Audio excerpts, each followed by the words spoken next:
And this is the craft that's called trading, where an investor can take money, their own money, and buy and sell and profit from these fluctuations that is inside these charts. Isn't that amazing? They wanted to share that excitement, that pent up joy, because they've been laboring all by themselves. In the quiet, in the stillness of the night, when everybody else was sleeping, preparing for another workday, or preparing for a busy weekend,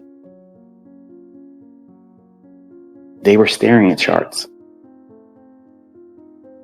They were looking at fluctuations and patterns and trying to adopt a mindset of pattern recognition, seeking a model that they could employ day after day. This is what they're going to do. But strangely, as they spoke and shared their excitement, their audience began to withdraw.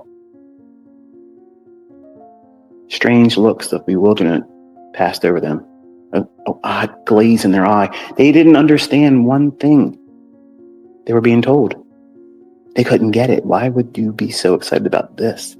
This is what you chose after being with us for so long, clubbing, all the high school years we spent partying, all the football games and rallies we would go, tailgating, cookouts with liquor, booze, and barely clad women. This is what you've been doing with your time? Wow. What happened to you, they thought.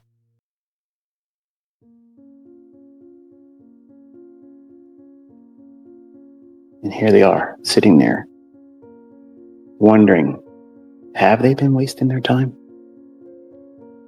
All this time, have they been wasting it? What did they miss? What have they missed? Putting this much labor into doing this.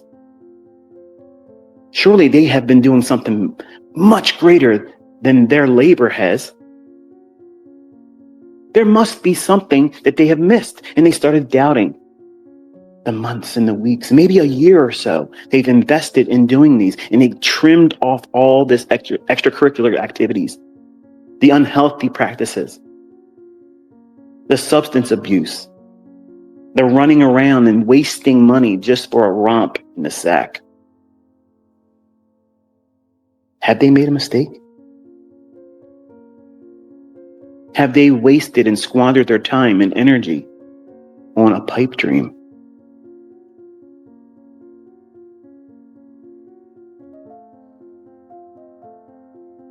If it was that easy, everyone would be doing it, they said. What have you done with it so far? How much money have you made with it so far? And they slinked back, and the weight of those questions rested on them. The weight of not having the receipts yet pressed on them. And they looked around, looking for words to speak, and words escaped them. And their audience told them, see, you've been wasting your time.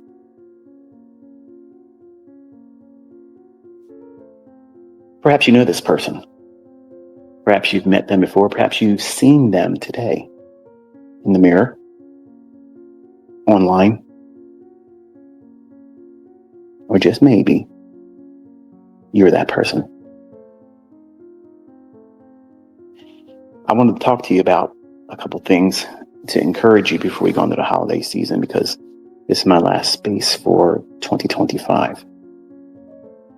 And I want to remind you that all of you that had set in motion this pursuit on how you're going to learn how to use the things I teach, develop a model, work towards consistency, work towards profitability, and eventually carve out whatever future you have established for yourself as a goal. in the beginning, it's really important for you not to share those ideas with anyone, because the world is drunk on its lies. Maybe some of you are still struggling with that. You're trying to sober up. Come out of the world. Come out of the ways of thinking about, I got to get a mortgage and wrestle with that for the rest of my life in my job. I got to finish university and get my degree. And maybe I don't know if I want to do that career for the rest of my life. What would my parents think? What would my spouse think? What would I think about myself? What if I wasted my time, my money, my effort doing all those things? That's what the world wrestles with daily. But something about you specifically, is different. Yes, you're aware that everybody has to have utility bills, no matter how much money you have. Everyone has those. You always have insurances. You always have cost of living. But you know enough about yourself that this time on this spinning rock that we get isn't promised of any specific length in time. So you have to make the best of it while you can. And what you get in terms of rewards, success, is what you have placed in it in terms of effort and pursuit. And the majority of everyone in this world, they want it for free. They want a lottery win, something they didn't have to work for, but they deserve it. And you know enough about the world and yourself. You know that you have to go out there and get it. You can't wait for your ship to come in to pick you up. You got to swim out to it.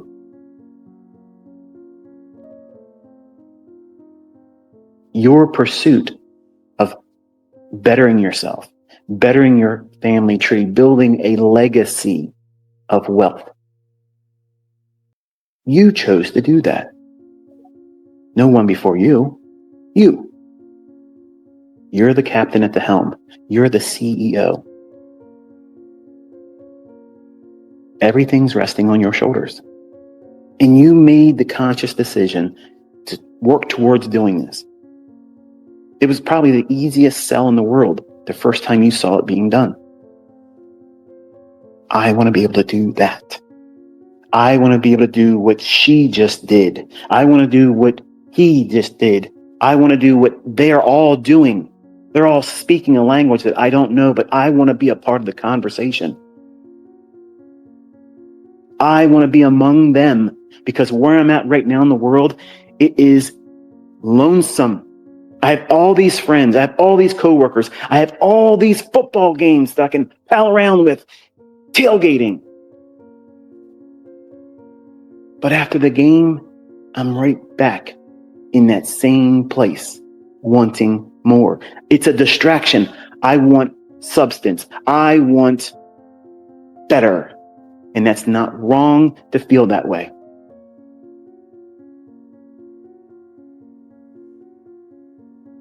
But your friends live under a different set of rules. Your coworkers live under a different set of rules. Your employers definitely live under a different set of rules. And family, well, they're a different dynamic altogether, because you love them and you expect them to love you for what you're trying to do for yourself. You want them to encourage you, but surprisingly, when you share these things with them, you tell them, this is what I'm working hard for. Oh, is that college? Well, no, not really. Wow. And it sounds like a waste. And as soon as you talk about what you could potentially make, and they ask you what you have made thus far, and you have nothing to show them. Those are the questions you don't want to be asked when you're first learning. Because you have done the due diligence of placing those wants, those expectations ahead. You've placed them in the future. You are deferring instant gratification, a concept that the majority of people in the working class can't grasp. That's why credit card debt is so high, and bankruptcies are so high, and foreclosures are so high. Sure, they may have a fast car, looks great on the driveway, but you're losing your house. Sure, you had the best kicks on your feet right now. You're dressed to the nines, but you don't have any food in your pantry or your refrigerator. The grocery list is short. Half empty mayonnaise, a couple squirts left in the ketchup, no milk in the jug.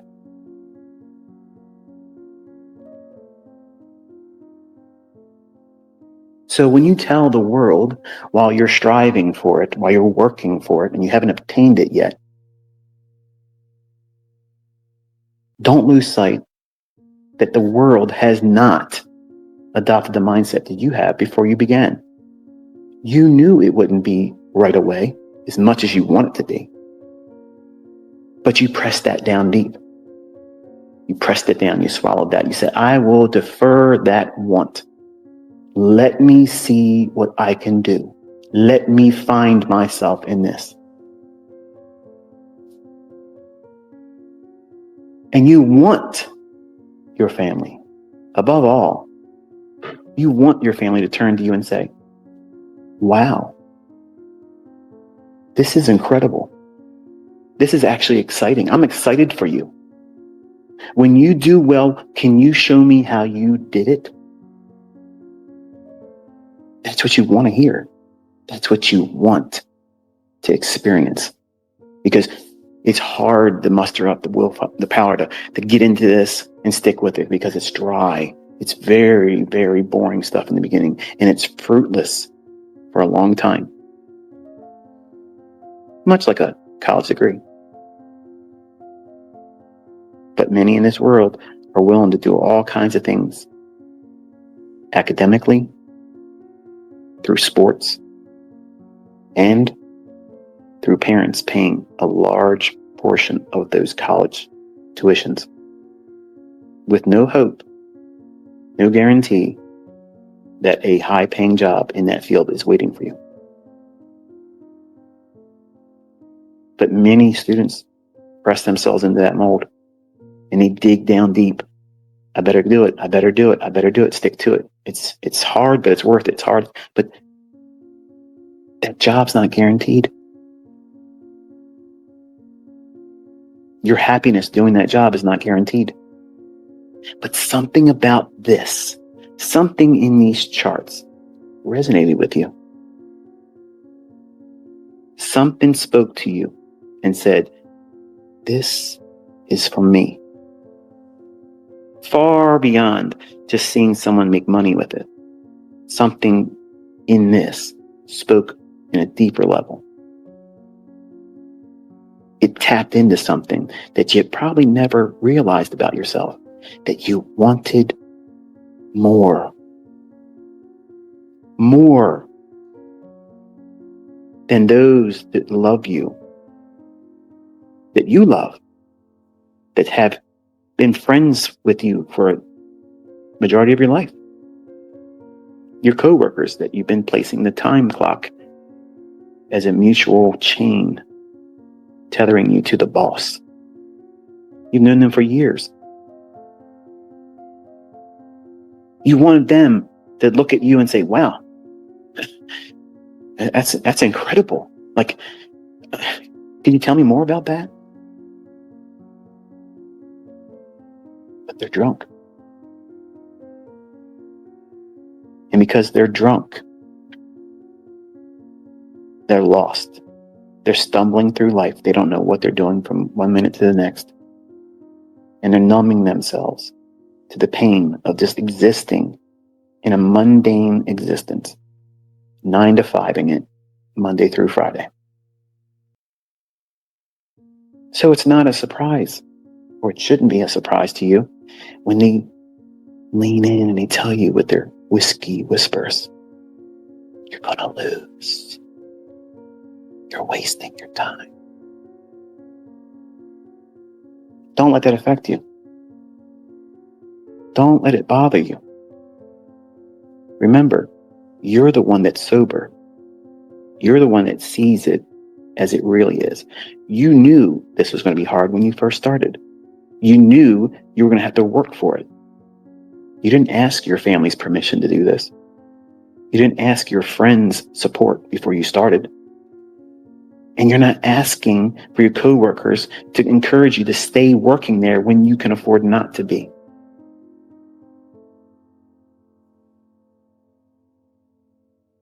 Setting your mind to a task like this takes a great deal of willpower and focus and discipline.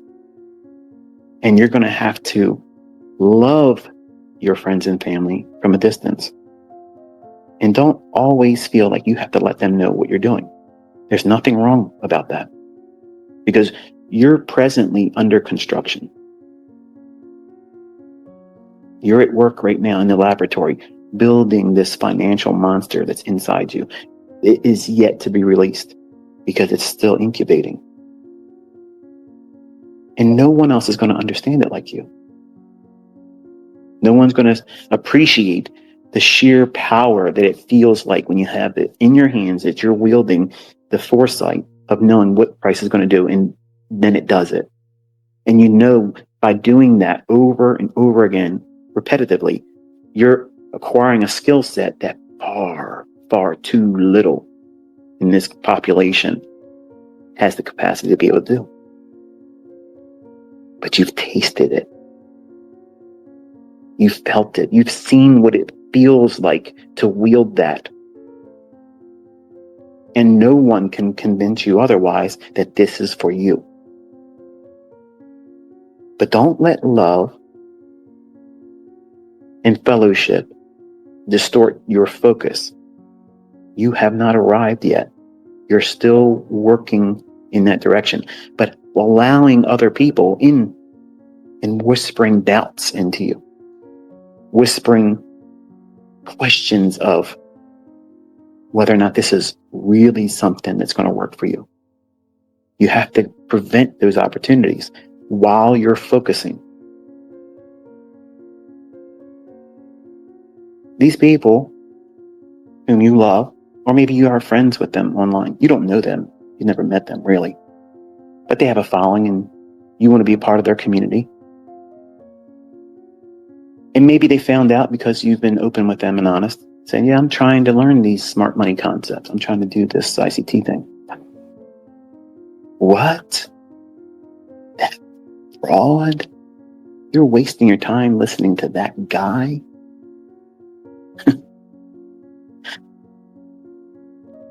You're never going to get what you want on social media, sharing your own business, except for regret.